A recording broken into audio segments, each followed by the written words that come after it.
If we look at the past and the very recent past, I mean just the last 2, 3, 4 years maximum, the application of artificial intelligence in the field of videomics, which is what I'm doing at the moment, the application of machine learning to interpretation and evaluation of video endoscopies of the upper digestive tract, but you can also apply to bronchoscopy, gastroenterology, or whatever.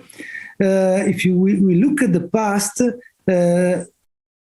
3 or 4 years ago, about this, we just knew nothing, and we were not able to do nearly nothing. So what we got in the past 3-4 years is incredible. As I mentioned, we are now able to nearly be similar to humans in easy task. But obviously, our aim for the future, and for the future, I think about the near future, 3-4 years, but you can travel with your fantasy to the next 10 or 15 years, and you can imagine the speed of evolution of these things, which could be.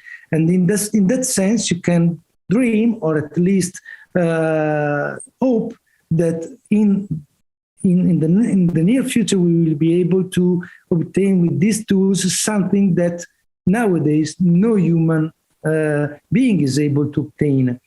For example, one field of interest in this sense is to get by a simple endoscopy information that nowadays you need to get by a biopsy.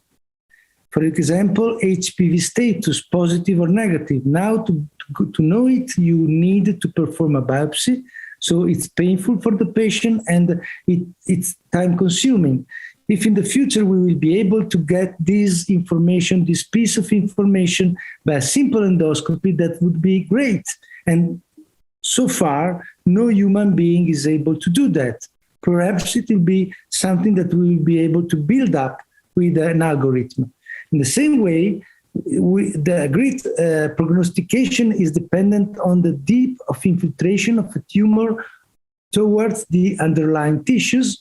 Again, this is something that you nowadays can get with a good radiologic evaluation. However, it's still costly, time-consuming, and if you can get it in a very easy way, like an endoscopy, for example, that could be of great help. These are some of the dreams in the field of videomics that are not perhaps so far from where we are now.